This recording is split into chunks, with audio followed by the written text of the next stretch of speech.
I retired from the police force last year, looking forward to the quiet life I'd imagined for years. After 30 years as a cop, I thought I'd earned a peaceful retirement with my wife, Diane. We'd been married for 16 years, had shared dreams, and from the outside, we seemed like the picture of stability. We were regulars at neighborhood gatherings, took long weekend hikes, and even looked forward to family get-togethers. All of it was good. At least I thought so. But shortly after I retired, I noticed Diane changing. At first, it was subtle. She had started going out more, claiming she needed time for herself and wanted to join a local book club. I didn't think much of it. After all, maybe she needed her own interests now that I was around the house more. She even brought up new friends she'd met there, especially one man named Martin, who seemed to pop up in conversation every now and then. It was one night in early March when my suspicions began. Diane came home late from one of her meetings looking different, flustered, almost glowing. There was a faint scent of cologne on her clothes that didn't belong to me, and her face was flushed. When I casually asked how the book club was, she went on about the novel they were discussing, but something felt off. I could tell by the way she kept glancing at her phone, as if expecting a message. The following week, I noticed more changes. Diane kept her phone closer, locking it, a new habit that caught my attention. Then she started being vague about her plans, saying she'd be out with her book club friends again, this time for a weekend retreat. Diane was always the type to share every detail, so the shift in her behavior unsettled me. I felt something simmering below the surface. At first, I brushed it off as my overactive imagination. Years in the police force can do that to you. But as the weeks passed, the changes became harder to ignore. Diane was more secretive, slipping out early in the morning or coming home late with flimsy excuses about last-minute plans. I tried to let it go, but the nagging doubt wouldn't leave. I caught myself replaying moments, analyzing her words and her expressions, wondering if I was just being paranoid. One Saturday, she told me she'd be working on a book project with Martin, this new friend she'd mentioned. He's helping organize a local charity event, she added, with a smile that didn't reach her eyes. I felt a wave of anger rising, and it took all my control to stay calm.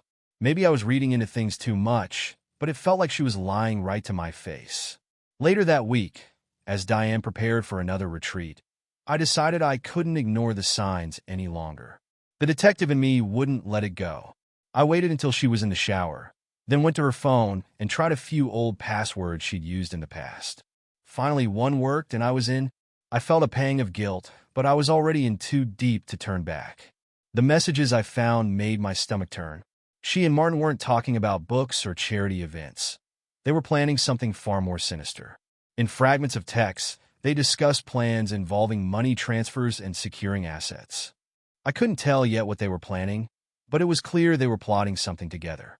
I found myself gripping the phone, so tightly my knuckles went white. I couldn't believe it.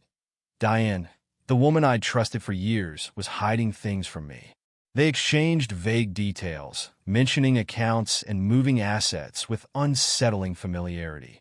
The worst part was a message from Diane saying, "He doesn't suspect a thing. We're good to go."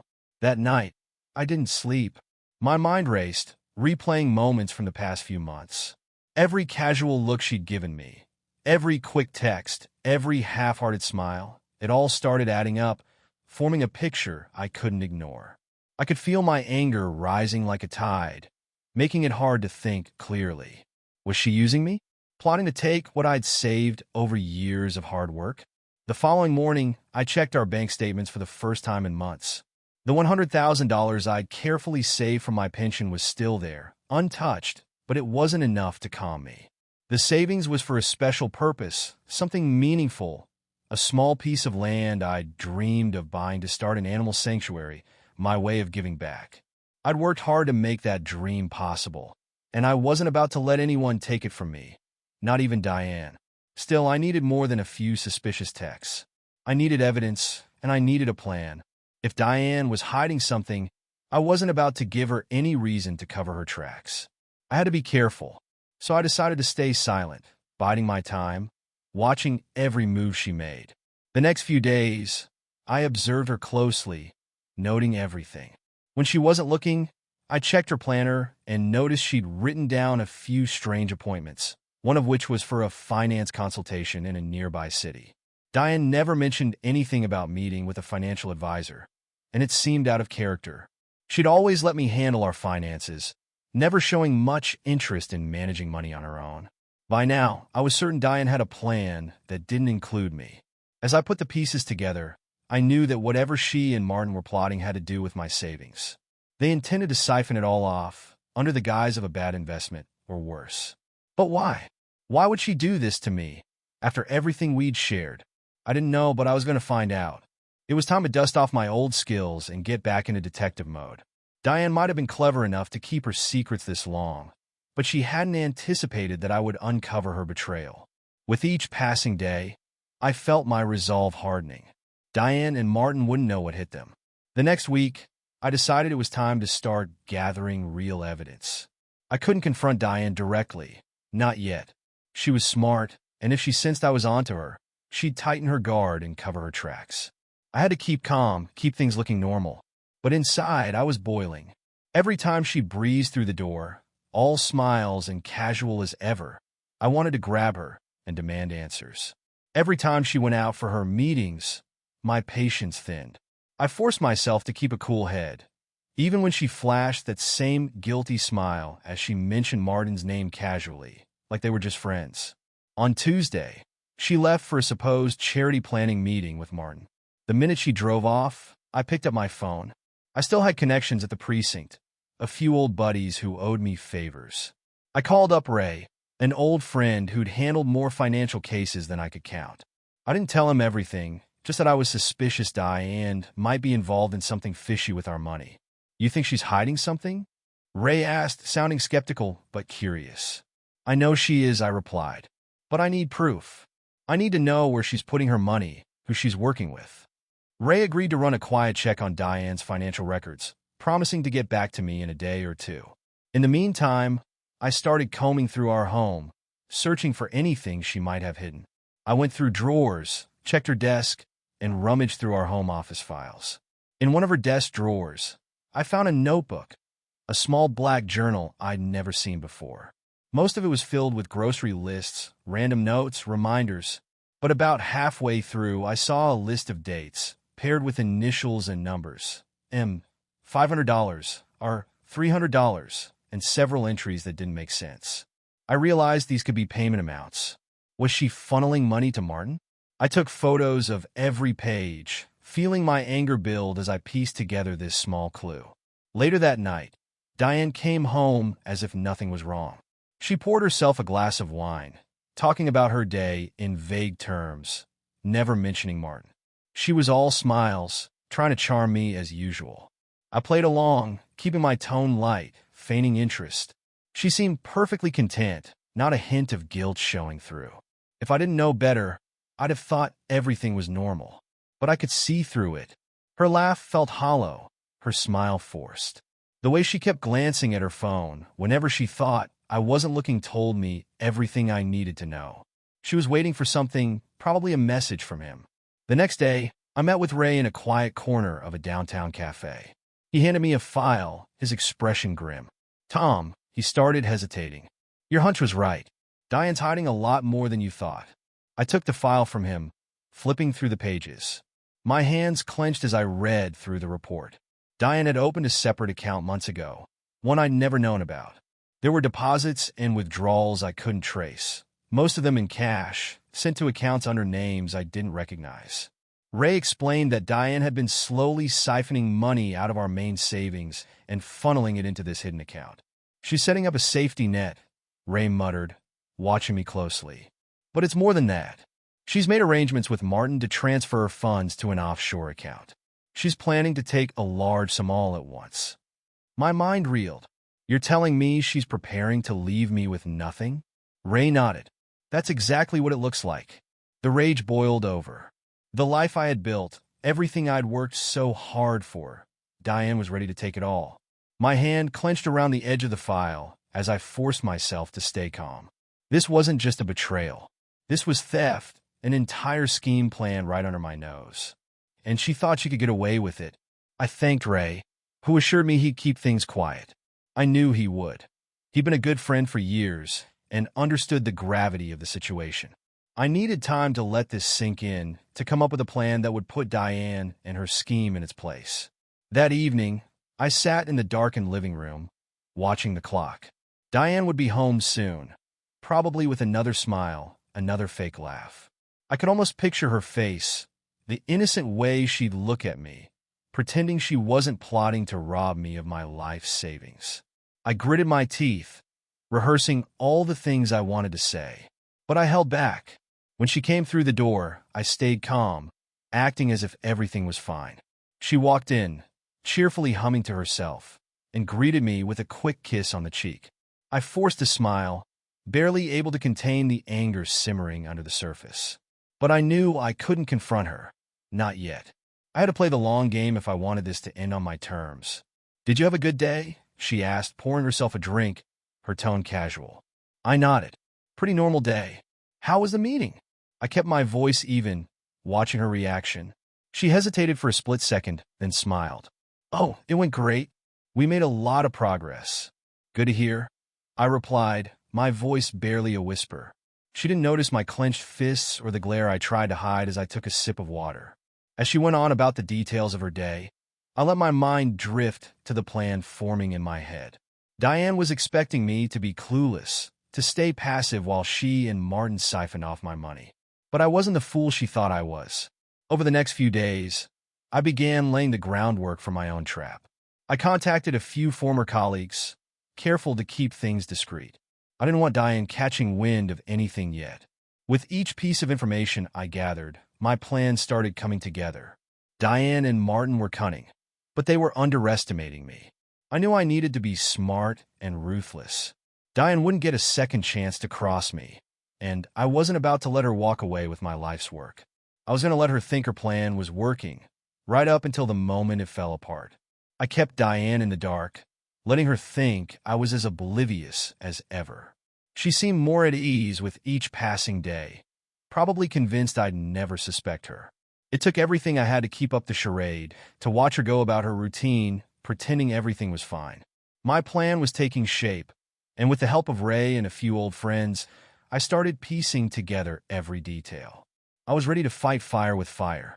Diane continued to siphon small amounts from our accounts, believing her scheme was invisible. I set up an alert on our bank account that pinged my phone each time she made a withdrawal. I watched her empty out what she could, small amounts that wouldn't raise my suspicions. But she didn't know I was counting every dollar, tracking her every move. Then came the real break in the case. One evening, Diane left her laptop open. She had gone upstairs to shower, and her computer's screen blinked, unlocked and unguarded. I didn't hesitate. I checked her messages, her emails, anything that would give me a clearer picture of her plans with Martin. What I found was worse than I imagined. There were emails between her and Martin detailing a plan to drain my savings completely. They were planning to invest my $100,000 in a fictitious property development scheme, making it look like a bad investment to cover their tracks.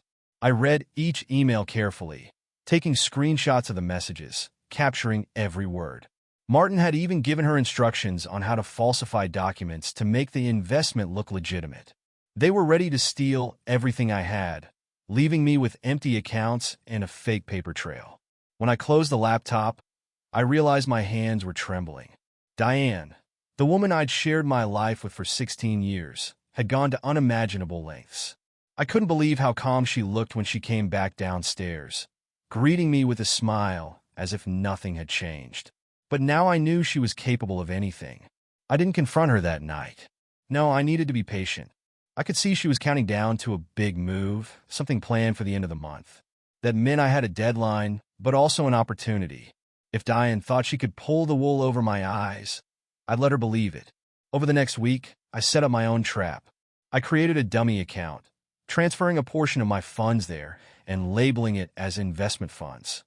I made sure Diane had access to see this account, knowing she'd take the bait. Sure enough, I caught her glancing at it when she thought I wasn't around, probably planning how she'd pull the money out when the time was right. Meanwhile, I asked Ray to dig into Martin's background. I wanted to know everything. Turns out, Martin had a long list of fraud charges, including some that hinted at ties to organized crime. He'd been charged, but somehow had always managed to weasel his way out of serious trouble. This time, though, he was dealing with someone who wasn't going to let him walk away. I wasn't a man who played nice, not when it came to my life's work. But the best piece of evidence came to me by sheer luck. Diane had a habit of writing things down in her planner, a small black notebook she kept with her at all times. She'd even written details about her meetings with Martin and jotted down dates for transactions she was planning. One evening, she left her planner in the kitchen, tucked between the stack of mail and an empty coffee mug. I opened it, flipping through until I reached the most recent pages. There, scribbled in her careful handwriting, was a note. Transfer $100,000, 3/28. My stomach turned at the sight. She'd been counting down to the day she'd take it all. I needed proof, something that could hold up if things went to court.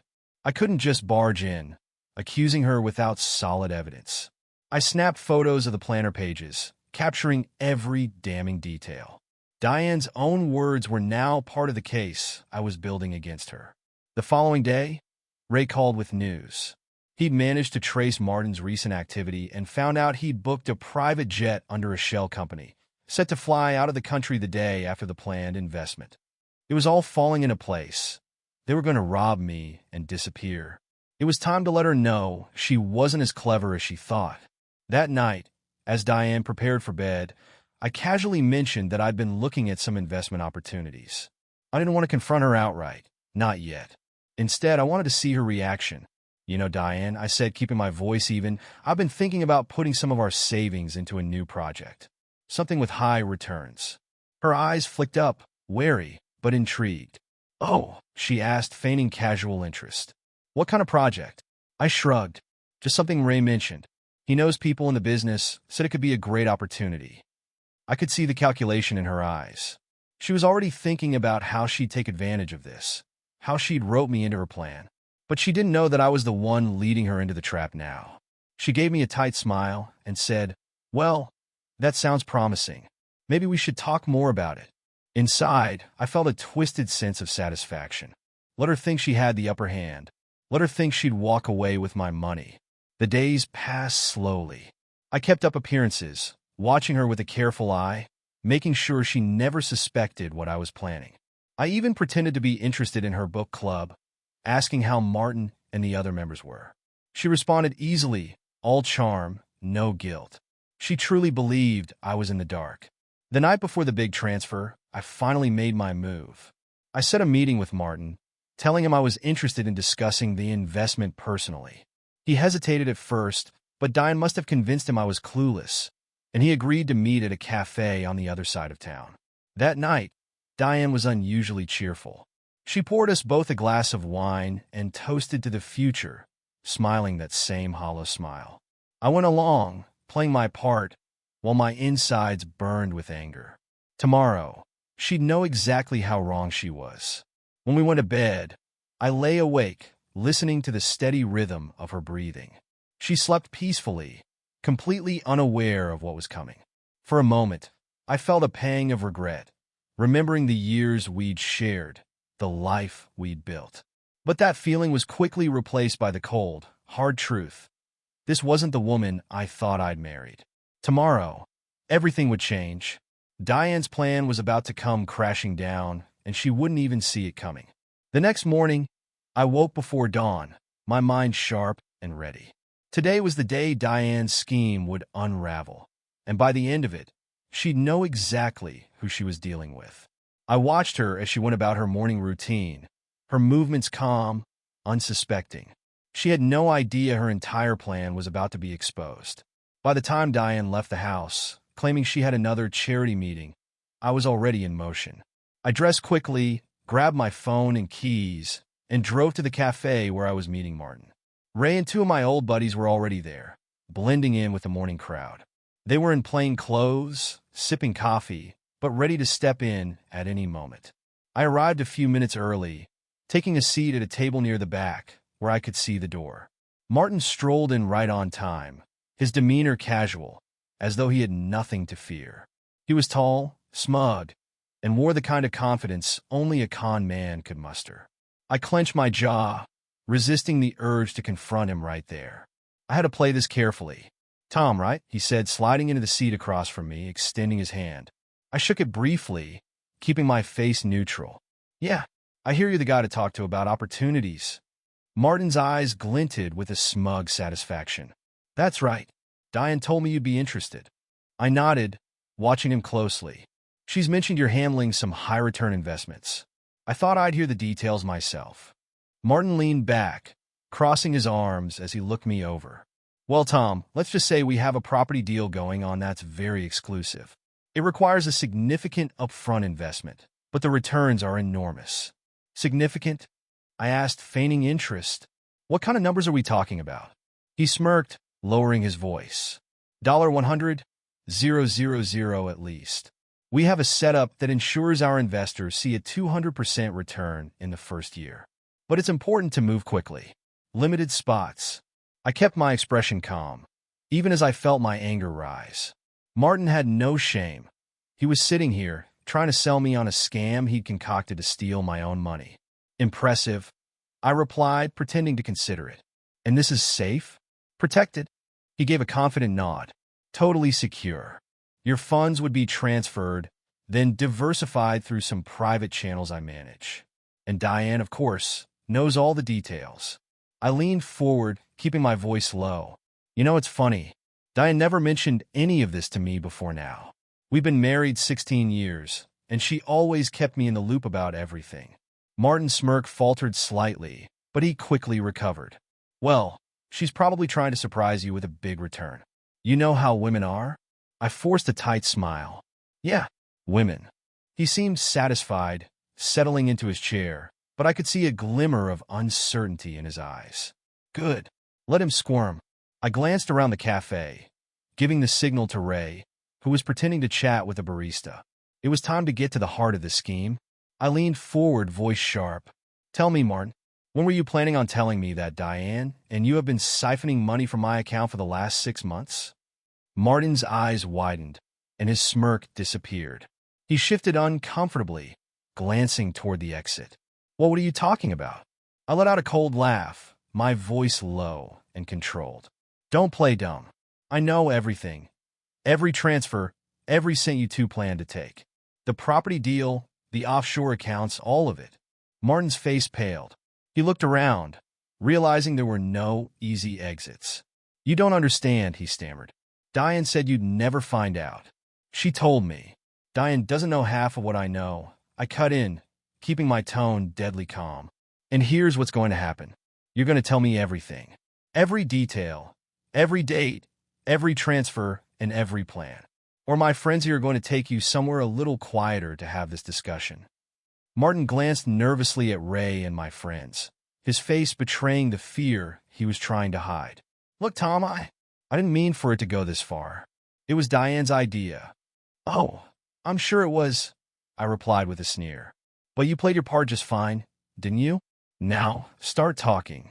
His voice was shaking as he began to spill details about their scheme. Diane had reached out to him months ago, after meeting him at some local charity event. She told him about my pension savings, describing it as a golden opportunity. At first, he'd been hesitant, but Diane had assured him that I'd never know. We figured you'd think it was just a bad investment, Martin muttered, his voice barely audible. She said you'd trust her. I leaned back, anger pulsing through me. Diane had used everything she knew about me, about our relationship, to set up this betrayal. Every word Martin said only fueled my determination to bring her entire plan crashing down. I signaled to Ray, who leaned in, showing Martin his police badge. Here's what's going to happen, Martin, Ray said, his tone icy. You're going to cooperate fully, or we'll be processing you for fraud by the end of the day. Martin's face drained of color, and he nodded frantically. I'll cooperate. I'll tell you everything. Good, I replied, my voice as cold as Ray's. Now, let's make sure Diane gets the message, too. That afternoon, I returned home, acting as though nothing had changed. Diane came home a few hours later, looking as calm and collected as ever. She greeted me, gave me a quick kiss on the cheek, and went about her evening routine, completely unaware of the storm about to break. After dinner, as we were cleaning up, I casually mentioned that I'd met Martin that day. I watched her carefully, looking for a reaction. "Oh," she replied, forcing a smile, though her eyes flickered with something that looked like fear.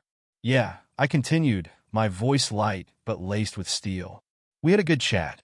He told me a lot about this property deal you two are working on." She froze, her hand gripping a dishcloth, her face pale. "Tom, I don't know what you're talking about." I let out a low, humorless laugh. "Oh, Diane, don't insult my intelligence. I know everything. The offshore account, the fake investments, your plan to drain every cent I have. I know it all." Her face twisted, an expression I'd never seen on her before, a mixture of shock and anger. For a moment, she didn't even try to deny it. Then her composure cracked, and she sneered. "You wouldn't understand, Tom. You never gave me the life I deserved. This was just compensation." "Compensation?" I repeated, barely able to control my fury. "For what? For 16 years of loyalty? For building a life together? For trusting you?" She laughed bitterly, her expression hardening. "For wasting my life. For being married to a fool who thought I'd be satisfied with his small dreams." I felt the final thread of my patience snap. I stepped forward, my voice low and menacing. "You have no idea what's coming for you, Diane. Whatever you thought you'd get away with, it's over. You and Martin won't see a cent of my money. In fact, by tomorrow, you'll be lucky if you're not facing charges." Diane's face fell as the full weight of my words sank in. For the first time, I saw fear in her eyes. She took a step back, but I didn't let her escape. "Here's what's going to happen," I said, my voice ice cold. "You're going to pack your things, and you're going to leave tonight. Tomorrow, I'm filing for divorce, and if you fight it, I'll make sure everyone knows exactly what you tried to do." She tried to protest, but I silenced her with a glare. "Pack your things." For once, she was speechless, and I stood there, watching her, feeling a twisted satisfaction as the woman I'd once trusted more than anyone finally understood just how far she'd fallen. Diane packed in silence, her face a mask of rage and fear. I watched as she moved through the house, gathering her things in frantic, jerky motions, as if she couldn't believe this was really happening. She glanced at me a few times, her expression shifting from shock to anger, but I didn't flinch. I wasn't giving her an inch of sympathy. By the time she left, the house felt different, quieter. I stood there in the stillness, taking it all in. I'd once thought Diane and I shared a life built on trust, on shared dreams. Now it felt like a stranger had been living beside me all these years. That night, I called Ray and told him everything that had happened. He confirmed that Diane was on the verge of being officially implicated in the fraud charges. The case we'd been building was rock solid. Between the money transfers, the offshore accounts, and the records of her meetings with Martin, there was more than enough evidence to bring both of them down. But I couldn't just leave it at that. After all the lies, after the betrayal, I wanted Diane to feel the consequences of what she'd tried to do. It wasn't enough that she'd lose access to my savings. I needed to make sure she'd never be able to rebuild the life she'd envisioned with Martin. And I wanted her to know I was behind every inch of her downfall. The next morning, I filed for divorce, citing irreconcilable differences. I made sure to include every shred of evidence of her attempted fraud in the filing. Diane would know that I wasn't just ending our marriage. I was making sure she walked away with nothing. I also contacted a few close friends and trusted neighbors. I didn't tell them every detail, but I let them know that Diane had done something unforgivable, something that left me no choice but to end things. Word would spread quickly, and soon everyone in our circle would know enough to keep her out. She'd be isolated, cut off from the life she'd been so comfortable in. But I still had one more card to play. Ray had done some more digging and discovered that Martin was involved in another, much larger fraud case in a nearby state.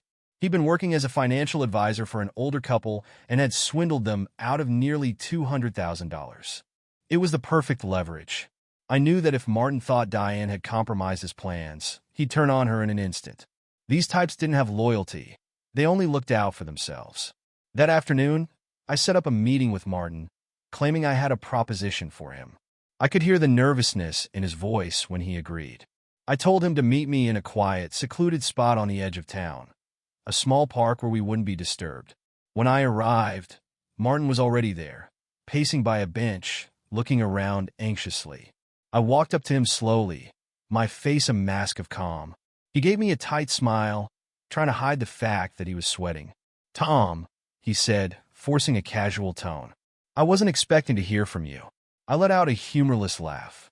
"Well, after everything that's come to light, I thought it was time we had a real conversation." His eyes darted nervously. "Look, I know things got complicated, but Diane, she's the one who dragged me into this. I didn't even want to." "Save it, Martin." I cut in, my voice cold. "I don't care who started it. You were both in on it. And now, you're both going to pay." He swallowed, trying to hide the panic creeping into his expression. "Now, hold on. We can work something out. I can cut you in on a new deal. We could make it right." I shook my head, feeling nothing but contempt. "There's no making this right, Martin, but I'll give you one chance to make it easier on yourself." He looked at me, hope flickering in his eyes. "How?" I leaned in, voice low. "You tell me every last detail of your other cases, the ones you thought you were so clever about hiding. You give me the names, the accounts, everything. In return, I won't go directly to the authorities. I'll let Diane take the heat alone." Martin's face twisted in a mixture of relief and fear. He hesitated, glancing around as though he were weighing his options. But he didn't have any, and he knew it. "Fine," he said, his voice barely a whisper. "But you keep me out of this." "Start talking," I replied, crossing my arms. Over the next 20 minutes, Martin laid out every scheme, every client he'd conned, every penny he'd stolen. He confessed details I hadn't even suspected, incriminating himself at every turn. I recorded the entire conversation on my phone, the device sitting in my pocket capturing every word. When he finally stopped, he looked at me with a weak attempt at a smile, as if he thought we were on the same team now. But he couldn't have been more wrong. "Thanks, Martin," I said, voice hard as stone. "You've been helpful." He blinked, confusion clouding his face. "So, we're done here?" I shook my head slowly. "No. Now we're done." With that, I turned and walked away, leaving him standing there, his face pale. He had no idea that I was going straight to Ray with the recording, making sure that Martin's part in the scheme was as damning as Diane's. By the time I finished, neither of them would be able to escape. That evening, I received a message from Ray, confirming that both Diane and Martin were being formally investigated for fraud. The charges were piling up, and with the evidence I'd collected, there was no chance they'd avoid jail time. My $100,000 was safe, but more importantly, I'd ensured Diane's betrayal was met with consequences she'd never forget. The days that followed were strangely quiet. I didn't reach out to Diane, didn't give her the chance to explain herself or beg for forgiveness. There was nothing she could say to make up for what she'd done. Our divorce was finalized swiftly, thanks to the overwhelming evidence, and Diane was left with nothing. I stayed in touch with Ray, who kept me updated on the case. Diane tried to defend herself, claiming Martin had manipulated her, that she was an innocent bystander. But with the messages, the emails, and the planner entries I documented, her lies fell apart. Martin, for his part, tried to cut a deal, throwing Diane under the bus at every opportunity, but it was too late. They were both in too deep, and neither could escape the consequences. A month later, I heard that Diane had been formally sentenced along with Martin. They'd be spending years behind bars for their crimes, and I felt a grim satisfaction at the thought. It was justice, not just for me, but for every other person Martin had conned, for every lie Diane had spun. I kept to myself after that, letting the dust settle. Neighbors whispered about what had happened. Some even tried to reach out to me, but I kept a distance.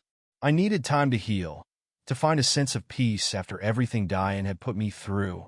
Eventually, I turned back to my original dream, the sanctuary.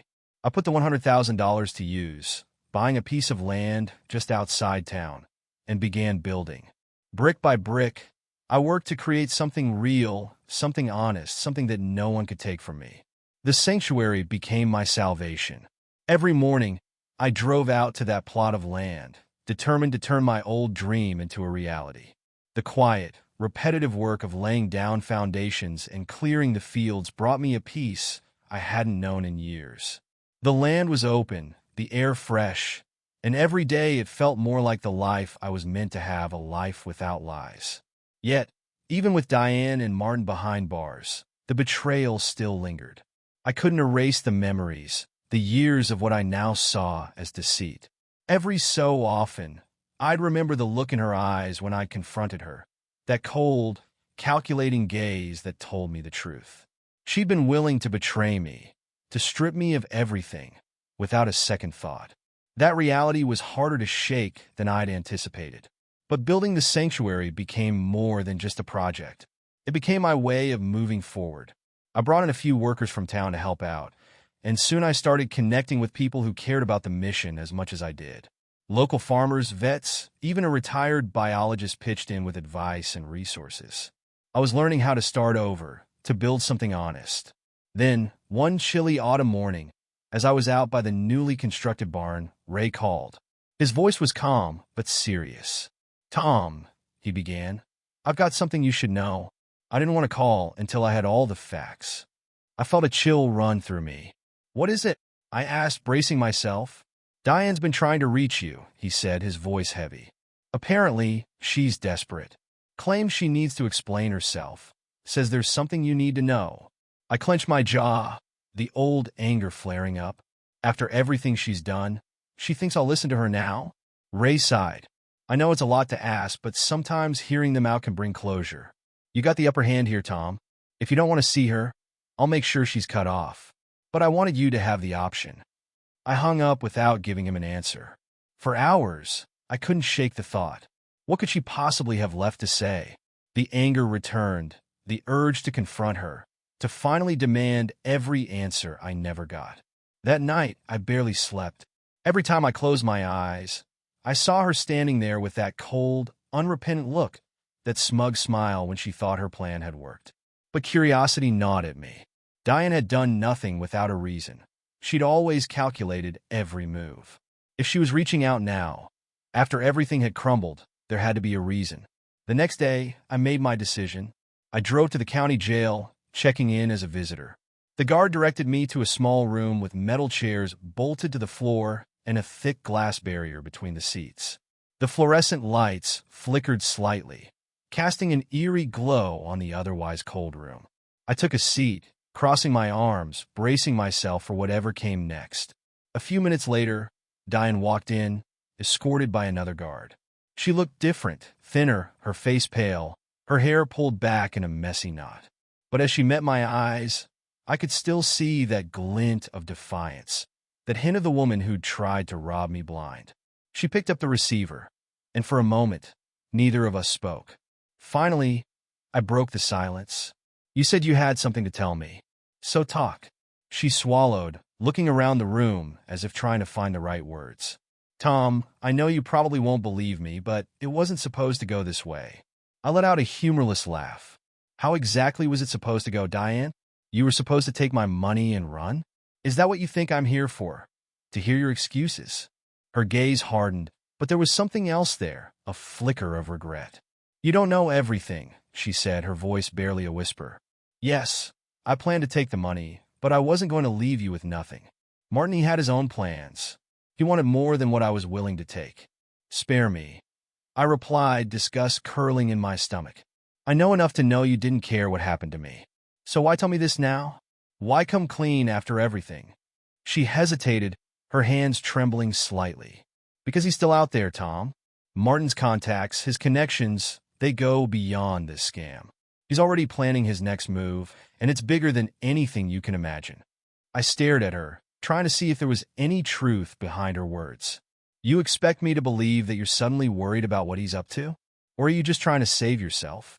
She shook her head, her voice rising slightly. "No, I'm telling you this because I made a mistake, Tom. I got in too deep, and I know I'll pay for it. But you have the power to stop him before he ruins someone else's life." I could see the desperation in her eyes. Whether it was genuine or not, I couldn't tell. But something in her words struck a chord. Martin had always struck me as someone who thrived in the shadows, using people as pawns. It was possible he'd moved on, planning his next scheme. But was it really my problem? I took a deep breath, looking her dead in the eyes. Diane, whatever comes of this, you chose your path. You betrayed me, lied to me, tried to rob me of everything I worked for. And now you want me to believe that you're suddenly the victim? Her face fell, and for the first time, I saw a genuine crack in her composure. I know, she whispered. I know I can't take it back.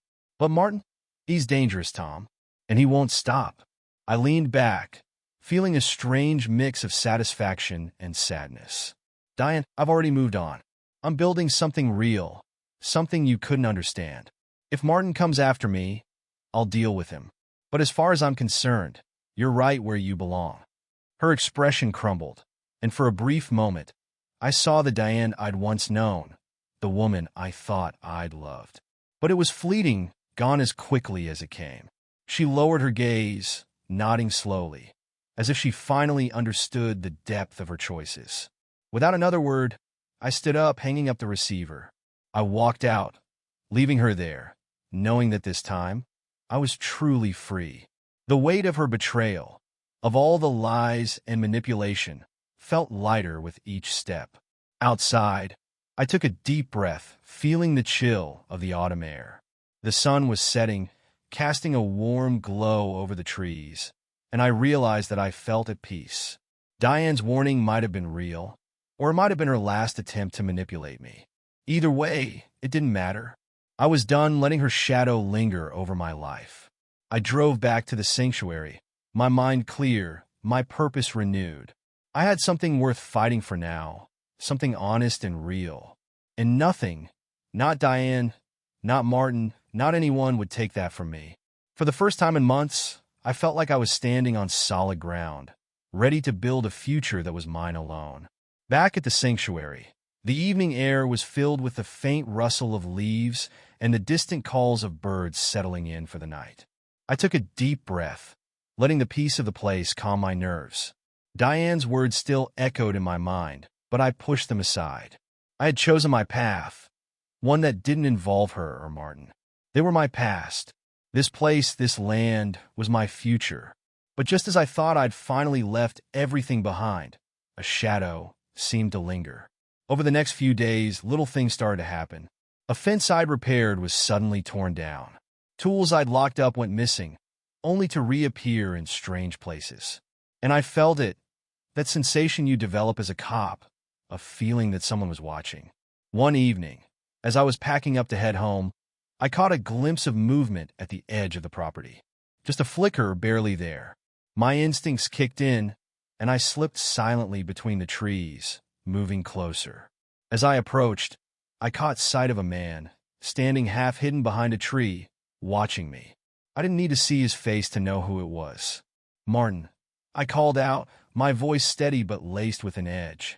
He flinched, then stepped forward, his face twisting into a smirk. Tom, he replied, his voice calm, too calm. Nice place you got here. Shame about all the accidents lately. I clenched my fists, every muscle in my body taut. What are you doing here, Martin? Haven't you caused enough damage? He shrugged, his eyes cold and calculating.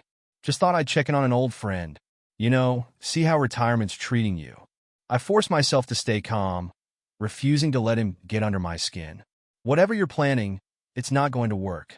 I've already made sure you and Diane won't get a cent from me. Martin chuckled, a low, mocking sound that grated on my nerves. You think this is about money? Tom, you're a fool. This was never just about the money. Diane's little scheme was just a piece of it. I have bigger plans. I felt my jaw tighten. Plans that don't involve me. So why are you here? He moved closer, his face inches from mine. Because you made this personal. You couldn't leave well enough alone. You had to bring the cops into it. Ruin everything. And now, I'm going to make sure you pay for that. I could feel the threat in his words, the barely concealed rage behind his calm exterior. But I wasn't afraid. I'd faced men like him before, back when I was on the force. Men who thought they could intimidate, manipulate, control. But Martin was about to find out he'd picked the wrong target. Go ahead, I said, my voice cold. Try me. But know this, I won't be as forgiving as the law. For a moment, he seemed taken aback, his smirk faltering. Then he stepped back, his eyes narrowing. "Enjoy your sanctuary while it lasts, Tom, because soon it'll be nothing more than a memory." With that, he turned and walked away, disappearing into the shadows. I stood there for a long time, letting the silence of the night fill the space he'd left behind. His threat hung in the air, but it did nothing to shake my resolve. I'd built this place to start over, to find peace, and no one, especially not a snake like Martin, would take that from me. Over the next week, I was more vigilant. I installed security cameras, reinforced the locks, and let Ray know about Martin's visit. Ray took it seriously, promising he'd keep an eye out and have extra patrols in the area. But Martin didn't show himself again. I tried to move forward, keeping my focus on the sanctuary, my work, and the small victories that each day brought. Every fence I mended, every animal we took in, every new tree we planted, it was a reminder that I was building something real, something that Martin could never touch. But just as I thought I was in the clear, I returned home one evening to find an envelope taped to my front door. My name was scrawled on the front in thick, black ink. I took a deep breath, knowing instinctively who it was from. Inside was a single sheet of paper, with one line written in Martin's unmistakable handwriting. "You can't escape your past." I clenched the note, feeling a surge of anger. He was playing games, trying to get into my head, to make me look over my shoulder and wonder when he'd strike next. But I wouldn't give him that satisfaction. I was done being a victim in his twisted schemes. The next morning, I called Ray and gave him the note, asking him to keep it on file. I knew it wasn't enough to bring Martin in, but it added to the case we were building. And if he tried anything more, he'd have nowhere to hide. The sanctuary became my fortress in the weeks that followed. Every day, I poured my energy into it, pushing myself harder, refusing to let fear control me. And with each passing day, the threat of Martin felt smaller, fainter. He was a shadow, a reminder of a past I'd left behind. One evening, as the sun set over the sanctuary, casting the fields in a warm, golden glow, I felt something shift. For the first time, I realized I was free, not just from Diane and Martin, but from the weight of their betrayal. This land, this life was my own, and no one could take that from me. In the distance, I saw a group of the animals I'd rescued, calves, a few goats, even an old, scruffy dog I'd taken in.